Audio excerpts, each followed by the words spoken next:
Amis internautes, salam alaikum. Veuillez vous abonner sur votre chaîne Dakar Plus et n'oubliez pas d'activer la cloche de notification. Vous aurez des informations en temps réel ici au Sénégal et à l'extérieur.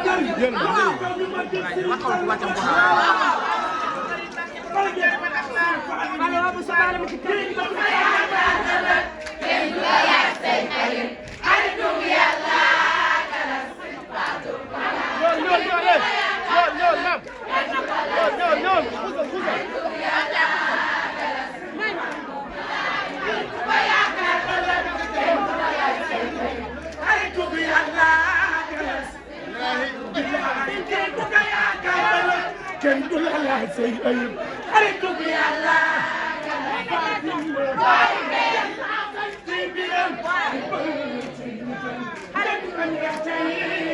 Sëñ Fallu bi kenn du la laaj say ayib xaritu bi Yàlla na am bi bayu be ba de am na ci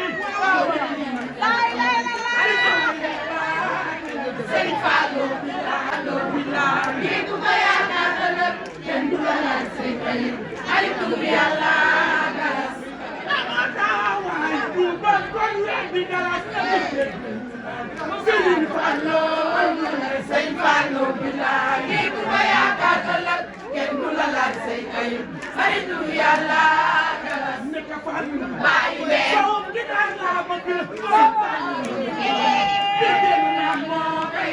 Sëñ Fallu billaay kii ku ko yaakaar ëllëg kenn du la laaj say ayib xaritu Yàlla Sëñ Fallu defar Sëñ Fallu defar Sëñ Fallu defar Sëñ Fallu defar Sëñ Fallu defar Sëñ Fallu defar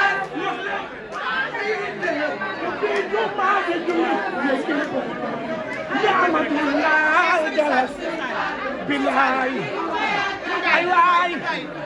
du ma ko bàyyi jërëjëf Seex Fallu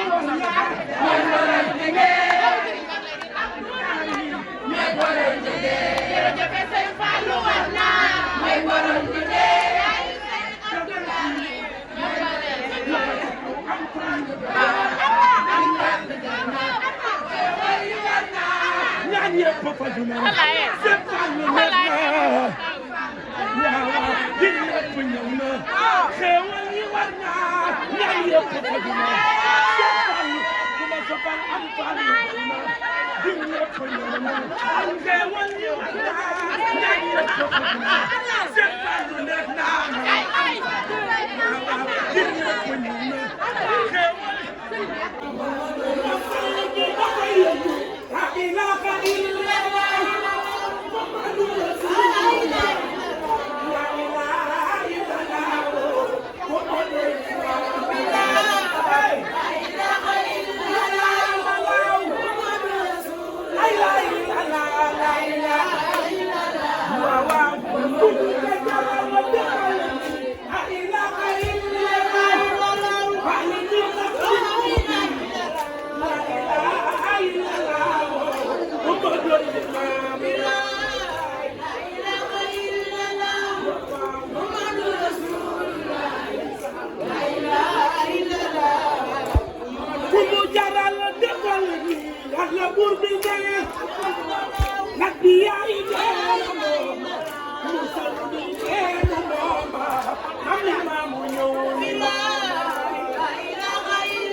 Yàlla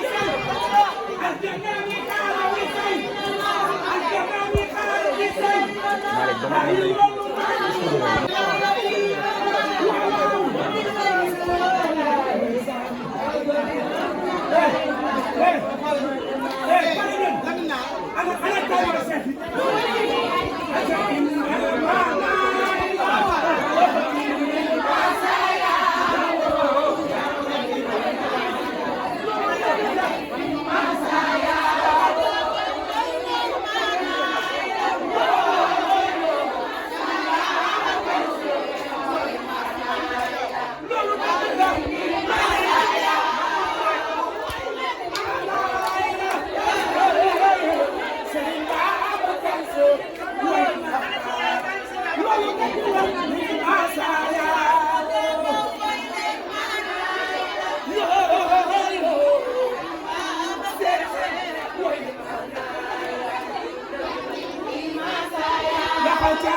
Amis internautes, salam alaikum. Veuillez vous abonner sur votre chaîne Dakar Plus et n'oubliez pas d'activer la cloche de notification. Vous aurez des informations en temps réel ici au Sénégal et à l'extérieur.